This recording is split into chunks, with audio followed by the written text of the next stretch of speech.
And it's that man. Darrell Edward Brooks Jr., date of birth 2/21/1982, on his identification card issued by the state of Wisconsin. In all capital letters, Darrell Edward Brooks Jr. This was in his pocket when they arrested him. Okay, so good so far. Sue Opper has identified Darrell Brooks Jr. as the Waukesha Christmas Parade defendant, and no issues with Darrell. But before we go on, guys, thanks for watching Sight Sounds Flavors on YouTube, sightsoundsflavors.com. If at any point during this video you like it, please smash that like button.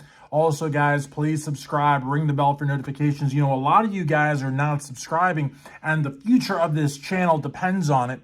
And finally, guys, please leave a comment down below. So, Sue has explained to the court who Darrell Brooks Jr. is. She shared his identification on there. So far, so good. No issues from Darrell. But it gets better. So this entire shenanigans that he's presented to you through his questioning of witnesses about, I'm not Darrell Brooks and that's my name, and I don't know who that is, and I don't consent to being called that name. It's just nothing but a distraction. It's Darrell Brooks. It's the man who drove through the Waukesha Christmas Parade and killed people, injured people, endangered the safety of people. Okay, so Sue Opper has outlined everything that Darrell Brooks Jr. did during the Waukesha Christmas Parade. So far, no objections from Darrell. He hasn't objected to the fact that she's called him by name. He hasn't objected to the fact that she outlined a crime. He hasn't objected to the fact that she's accusing him. I mean, these are all obvious things, right? But things that during the trial, he would have been up in arms about, to the point where the judge might have said that she was scared of him, to the point that he might have been barking at the various members of the prosecution, to the point that he may have had to be removed to another courtroom, back to the holding cell, any number of different things, because he just would not sit for it. Now, granted, this is during closing arguments, so he's probably aware that the prosecution has a right to basically have a little bit more latitude, because they're just, they're framing the whole case during this, period of time. So it would seem that, we're dealing with a different Darrell Brooks Jr., one that is not going to object to him being identified as a defendant, one that's not going to identify him as the perpetrator of one of the most heinous crimes of Wisconsin history, of American history. I mean, this is a pretty bad crime that he committed here, but he does object. I'm sorry, your objection, sir? Your Honor, with all due respect, I would appreciate the quote-unquote language what does she mean by shenanigans and this and that and the third? Sir, your objection's noted. It's overruled. The state may continue. Well, can she tone that back? Because if that was me, if I would have said Mr. something Brooks, like your that, it would have been a objection problem. is noted. It's overruled. These are closing arguments. There's nothing improper. It's noted. It's overruled. She may continue. I just wanted to be fair. You'll have an Your Honor, that's it. opportunity to respond, sir. Please let her finish. So I can rebuttal? Isn't it interesting that he didn't object to being identified, which was something that he always objected to, because, he saw himself as a straw man. He saw himself separate from the defendant, but as a defendant's attorney. I know, right? Crazy. He didn't object to the fact that he ruined countless people's lives, that he killed people, that he terrorized a parade, he terrorized a community. He didn't object to any of that. He objected to the word shenanigans.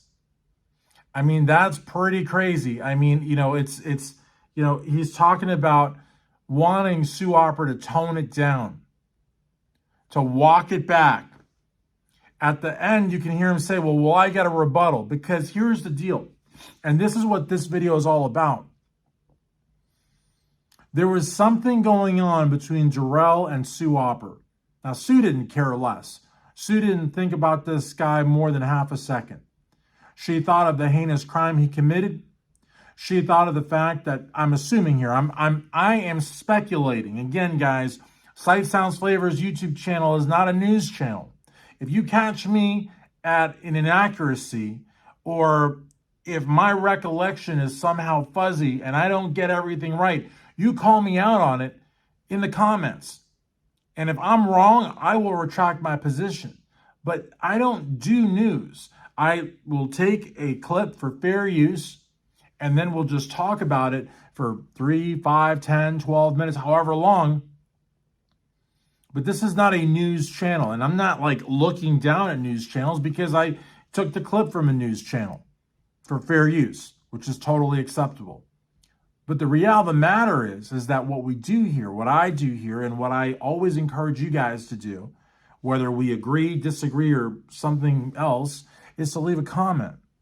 And it's my opinion, perception, assumption that Sue wanted to win this case, because even though she's come out and endorsed Jennifer Doro for the Wisconsin Supreme Court, even though she thinks the world of Jennifer Doro, and Jennifer Doro did a fantastic job, Judge Doro did a fantastic job.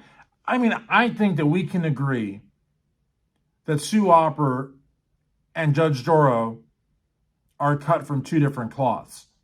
I think we can both agree, both meaning me and you, the collective viewers, that Sue Opper was a lot more bold, she was a lot more assertive, and she was a lot more no-nonsense than Judge Doro was. So I feel that even amongst the prosecution, there were two other prosecutors. There was the paralegal. There were all the detectives. I think that Sue sort of rose to the top, not meaning that her colleagues were not competent or well-read or prepared, but Sue was the one that Darrell hated. When Sue Opper called him a scared little chicken and said that he ran away, you could see Darrell cracking his knuckles. You could see Darrell doing this. You could see Darrell looking up. You could see Darrell like just about to explode. And it makes you wonder what would have happened, had the heinous crime in Waukesha never happened, and had Sue Opper angered Darrell or Darrell or Durrell or whatever his name is, doesn't matter. If she would have angered him the way that she did during the trial, just on a street somewhere, how would Darrell have reacted? Well, probably the same way that he reacted when Erica made him mad. He probably would have beat her up or tried to beat her up, because I don't think anybody beat Sue Opper up. She'd have put up a fight like the girl that stuck up for Erica. I think her name was Runkle. But the reality of the matter is that Darrell hated Sue Opper. And he also hated the male prosecutor, whose name I don't know right now. And I should know all their names. Take me to task on that. After this video, I'm going to learn their names. I knew their names, but it's just, there's varying characters, varying personalities. Sue Opper is obviously the one that you think of in the prosecution. Darrell Brooks in the defense. Judge Doro as a judge. And select, like Guth, some detectives, some witnesses like Nicholas Kirby comes to mind. Some of the victims come to mind based on the extent of their testimony. And then other characters, obviously, like Dr. Mary Edwards, which is crazy because on my last video, Waukesha Trial Trolls, I talk about how there's a lady whose name, by the way, I reached out to her. If you saw that video, I reached out to her and asked if I could provide her name, and she said no. So it makes me think that A, she's probably an important member of her church. B, she doesn't want to be outed. And C, she's probably serious in that she wants Dr. Mary Edwards to at least interview for the bishop position. If she had just been some parishioner, I think that she would have been okay with me sharing her name. But in any event, there's people like Dr. Mary Edwards, Don Woods, that are out there, and they also are related to the trial, so much so that there's a lady in Tupelo that wants Dr. Mary Edwards to apply to become the bishop of her church, at least for that diocese, however you say it. In any event, huge tangent there. Sorry about that. But out of all the prosecutors, and even including the judge and her staff, and including the bailiffs, I think that the one person that Darrell Brooks hated in that courtroom was Sue Opper. And it was because Sue just laid it on him and didn't back down. But he also didn't like the male prosecutor, you know, because he pointed out that Darrell was actually on the offenders list for grooming a 15-year-old Erica Patterson, taking advantage of her, and then, you know, giving her a life of domestic abuse and torment. He didn't like him very much. But that aside, he really didn't like Sue Opper. So, you know, it's just interesting that, you know, his hatred for Sue was so strong that her saying shenanigans, which, you know, when you think about it, it's shenanigans, unless he didn't know what that meant, is a really like, kind of like PG, kind of like soft word. You know, she didn't say, I mean, you know, it's just weird because I think that Darrell's lack of an education and lack of culture really comes through a lot of the times because he doesn't understand.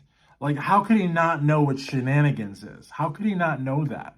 I really truly believe that he didn't know what the meaning of the word shenanigans was because he took such great exception at it, when in reality, shenanigans could be like, you know, like gags, you know, bad jokes, immature behavior. It's not a bad, I mean, like, you know, if I want to offend somebody, I'm not going to say, you know, stop your shenanigans. I might say stop your, you know, or, you know, stop, you know, being a cold-blooded, heinous killer. Stop being a monster. Stop being a despicable human being. I'm not going to say, like, stop with your shenanigans. I mean, but even though, you know, Sue Opper called him out for all of the horrors that he committed, the depravity, the heinousness, the fact that he showed no remorse, the fact that he played games with the court, the fact that this was him, this is his identity, this is his identification, none of that, no problem. But the word shenanigan. And then he's like, but I'm going to get my rebuttal, right? I mean, you know what I mean? Like, what is wrong with you? Like, literally, what is wrong with this guy? Anyways, guys, hope you like, comment, and subscribe here at the Sights, Sounds, Flavors YouTube channel. And if you don't, what's up with these shenanigans? I see right through it.